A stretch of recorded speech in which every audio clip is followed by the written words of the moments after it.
Sir, প্ৰথমতে আপনাৰ কাৰ্বি আংলঙত আহি পেলাই আপনাৰ অনুভব আৰ কাৰ্বি আংলঙৰ পৰিৱৰ্তন মানে কাৰ্বি আংলঙত যি পৰিৱৰ্তন হৈছে সেইটো হ'ল গোটেই সম্পদবিলাক এতিয়া এটা পৰিয়ালৰ নামত কনচেন্ট্ৰেট হৈছে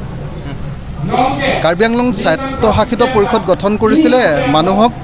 ক্ষমতাৰ বিকেন্দ্ৰীকৰণ কৰিবৰ কাৰণে জনতাৰ হাতলৈ ক্ষমতা হস্তান্তৰ কৰিবৰ কাৰণে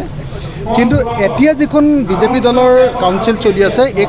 বিজেপি দলৰ কাউন্সিলখনত কেৱল এটা পৰিয়াল তুলিৰাম ৰংহাঙৰ পৰিয়ালৰ হাততে কেৱল ক্ষমতা কেন্দ্ৰীভূত হৈছে আনকি ইএম বিলাকৰ হাততো এতিয়া ক্ষমতা নাই ইএম বিলাকেও এতিয়া আপোনাৰ কোনো কাম কৰিব নোৱাৰে তেওঁলোকৰ হাতত ফাইনেন্সিয়েল কোনো ধৰণৰ চেংচনৰ তেওঁলোকৰ অধিকাৰ নাইকিয়া হৈছে গতিকে মই ভাবোঁ যে স্বায়ত্তশাসিত পৰিষদ এখন গঠন কৰাৰ বিশেষভাৱে ষষ্ঠ অনুসূচীৰ স্বায়ত্তশাসিত পৰিষদ এখন গঠন কৰাৰ যি লক্ষ্য সেই লক্ষ্যৰ পৰা কাৰ্বি কাউন্সিলখন এতিয়া আঁতৰি গৈছে দ্বিতীয়তে আমি দেখিবলৈ পাইছোঁ যে ইয়াতে কেৱল ঠিকা এতিয়া কেৱল তুলিৰাম ৰংহাঙৰ পৰিয়াল বা তেওঁৰ সম্পৰ্কীয় মানুহেহে কাৰ্বি আংলঙত এতিয়া ঠিকা টুকলিবিলাক লাভ কৰিব পাৰে ব্যৱসায় বাণিজ্য কেৱল এটা পৰিয়ালৰ হাতলৈ গুচি গৈছে তো এইটো দুৰ্ভাগ্যজনক ঘটনা আজি আমি দেখিছোঁ যে 100 কোটি টকাৰ ৰাস্তাৰ কাম কেৱল এটা পৰিয়ালৰ হাতলৈ গৈছে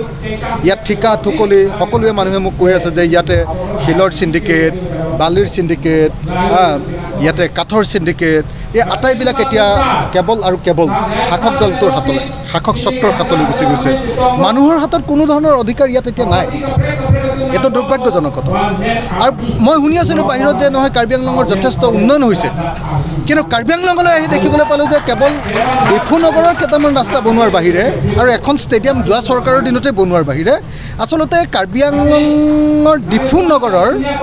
মানে 3 নম্বৰ ৱাৰ্ডলৈ কালি মই গৈছিলোঁ ধৰমনলা সেই ৰাস্তাটো কেনেকুৱা ভগা চিগা আপোনালোকে নিজে দেখিবলৈ পাব মানে কেৱল ডিফু নগৰে নহয় সমগ্ৰ কাৰ্বি আংলং জিলাত আমি দেখিবলৈ পাইছোঁ যে এতিয়া উন্নয়ন একদম স্তব্ধ হৈ পৰিছে ৰাস্তা পদূলিৰ অৱস্থা বেয়া উন্নয়নমূলক কোনো কাম কাজ হোৱা নাই ব্যৱসায় বাণিজ্য কেৱল এজন বা এটা পৰিয়ালৰ হাতলৈ গুচি গৈছে যাৰ ফলস্বৰূপে ইয়াত ডিফুৰ যিখন মাৰ্কেট সেই মাৰ্কেটখনৰ বজাৰো বেয়া হৈ গৈছে কাৰণ আগতে 300 বা 400 ঠিকাদাৰে কাম কৰিছিলে কাউন্সিলত এতিয়া এটা পৰিয়ালৰ হাতলৈ সকলোবিলাক ঠিকাৰ কাম গৈছে গতিকে বজাৰৰ অৱস্থাও বেয়া গতিকে মই ভাবোঁ যে ক্ষমতাৰ বিকেন্দ্ৰীকৰণ বা 6th শিডিউলৰ যিটো শাসন এই ক্ষমতাৰ বিকেন্দ্ৰীকৰণ ইয়াত হোৱা নাই ক্ষমতা এতিয়া কেন্দ্ৰীভূত হৈছে আৰু সেই কেন্দ্ৰীভূত হোৱাটো পূৰা তুলিৰাম ৰংহাঙৰ হাতত আছে আৰু তুলিৰাম ৰংহাঙে দিছপুৰক সেৱা কৰি হিমন্ত বিশ্ব শৰ্মাক সেৱা কৰি গোটেই কাৰ্বি আংলঙৰ সকলো ক্ষমতা একদম নচ্ছাত কৰি পেলাইছে এতিয়া লোকসভা নিৰ্বাচনত আমি আজি দেখিছোঁ যে কংগ্ৰেছ দলে স্বতন্ত্ৰীয়াকৈ আমাৰ লগত সকলো 12টা ৰাজনৈতিক দলৰ লগত ঐক্যবদ্ধভাৱে কাম কৰি থকা অৱস্থাতে স্বতন্ত্ৰীয়াকৈ তেওঁলোকে 14টা লোকসভা সমষ্টিৰ সম্ভাৱ্য প্ৰাৰ্থিত্ব ঘোষণা কৰি দিছে এইটো দুৰ্ভাগ্যজনক ঘটনা মই ভাবোঁ যে কংগ্ৰেছ দলে এই কাম কৰাটো উচিত নাছিলে আপোনালোকে সকলোৱে জানে যে এতিয়া বিজেপিক বিদায় দিবৰ কাৰণে গোটেই ভাৰতবৰ্ষৰ মানুহ ঐক্যবদ্ধ হ'ব খুজিছে কাৰণ বিজেপিয়ে আমাৰ দেশখনক সম্পূৰ্ণৰূপে ধৰ্মীয় মৌলবাদী এখন দেশত পৰিণত কৰিব খুজিছে আমাৰ দেশৰ সংবিধানখন তেওঁলোকে নাইকিয়া কৰি দিব খুজিছে আৰু আমাৰ দেশখনত হিন্দু মুছলমান খ্ৰীষ্টিয়ানৰ সংঘাত লগাই আমাৰ দেশখনক বৰবাদ কৰি দিব খুজিছে আমাৰ দেশৰ সম্পদ সকলোবিলাক কোম্পানীবিলাকৰ হাতত বিক্ৰী কৰি দিছে কোম্পানীবিলাকৰ হস্তান্তৰিত কৰিছে আৰু আমি দেখিবলৈ পাইছোঁ যে দুৰ্ভাগ্যজনকভাৱে এই চৰকাৰৰ দিনত মূল্য বৃদ্ধি সাংঘাতিক ধৰণে বৃদ্ধি পাইছে যাৰ ফলস্বৰূপে মানুহৰ অৱস্থা বেয়া তেনেকুৱা পৰিস্থিতিত গোটেই দেশৰ মানুহে ভাবিছিলে যে ঐক্যবদ্ধভাৱে এবাৰ বিজেপিক পৰাভূত কৰিব লাগে কিন্তু অসম কংগ্ৰেছে কালি যি ধৰণে 84জনীয়া এখন সম্ভাৱ্য তালিকা তেওঁলোকে প্ৰকাশ কৰিছে এইটোৱে মিত্ৰতাৰ ধৰ্মৰ ওপৰত আঘাত হানিছে এইটো অগণতান্ত্ৰিক আৰু এনেকুৱা কাম কৰা উচিত নহয় মই আকৌ এবাৰ স্পষ্টকৈ ক'ব খোজোঁ যে আমি ৰাইজৰ দলে কংগ্ৰেছ দলৰ লগত ঐক্যবদ্ধভাৱে আগবাঢ়ি যাব খুজিছিলোঁ আমি সকলোৱে লগ লাগি 2024 চনৰ নিৰ্বাচনত লোকসভা নিৰ্বাচনত ঐক্যবদ্ধভাৱে আগবাঢ়ি যাব খোজোঁ কিন্তু কংগ্ৰেছ দলে যদি এনেকুৱা ধৰণে নিজাববীয়াকৈ তালিকা প্ৰকাশ কৰে এইটোৱে ডেফিনেটলি আমাৰ দলবিলাকৰ মাজত এটা সংঘাতৰ সৃষ্টি কৰিব ভুল বুজাবুজিৰ সৃষ্টি কৰিব আৰু এনেকুৱা কাম কেতিয়াও কৰা উচিত নহয় 2021 চনৰ নিৰ্বাচনত মই আপোনালোকক স্পষ্টকৈ ক'ব খোজোঁ যে কংগ্ৰেছ দলৰ লগত ৰাইজৰ দলে ঐক্যবদ্ধভাৱে নিৰ্বাচন খেলিবলৈ সিদ্ধান্ত লৈছিলে অকল গুৱাহাটীতে সিদ্ধান্ত লোৱা নহয় দিল্লীত গৈ আলোচনা কৰিও সিদ্ধান্ত হৈছিল কিন্তু কংগ্ৰেছ দলে ৰাইজৰ দলক বিশ্বাসঘাতকতা কৰে 2021 চনৰ নিৰ্বাচনত যেতিয়া AIDF আৰু BPFৰ লগত তেওঁলোকৰ মিত্ৰতা হৈ গ'ল ৰাইজৰ দলক তেওঁলোকে বিশ্বাসঘাতকতা কৰিলে আৰু বিশ্বাসঘাতকতা কৰি তেওঁলোকে ৰাইজৰ দলৰ পৰা আঁতৰি গ'ল আৰু আঁতৰি গৈ ৰাইজৰ দলেহে কংগ্ৰেছ দলৰ পৰা আঁতৰি গ'ল বুলি তেওঁলোকে অপপ্ৰচাৰ কৰিলে মই ভাবোঁ মই গম পোৱা মতে অসম জাতীয় পৰিষদৰ ক্ষেত্ৰতো একেটা ঘটনা ঘটিছে তেওঁলোকৰ লগতো ঐক্যবদ্ধভাৱে ইলেকশ্যন খেলাৰ কথা আছিলে কংগ্ৰেছে তাৰপিছত পাল্টা মাৰি দিলে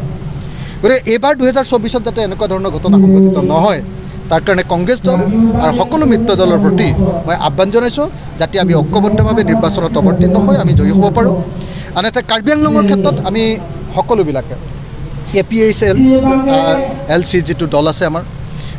কংগ্ৰেছ দল ৰাইজৰ দল অসম জাতীয় পৰিষদ আমাৰ যিটো 12টা ৰাজনৈতিক দল আছে তাৰ লগত আপোনাৰ কাৰ্বি আংলঙৰ যিটো আমাৰ স্থানীয় দল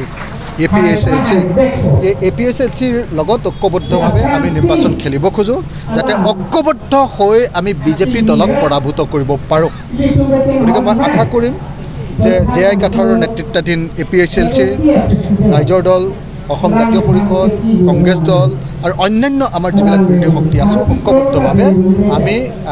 পাহাৰীয়া জিলাখনত বিজেপিক আমি পৰাভূত কৰিব পাৰিম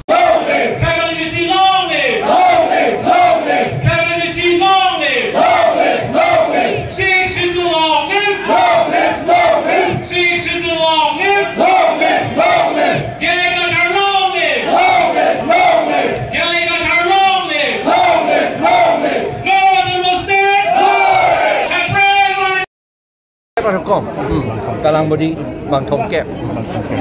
Tangkai lah, okil gue kewa aku thak lagi PSLC asam san kopine na san junesan alam kecek tekan apa san domas.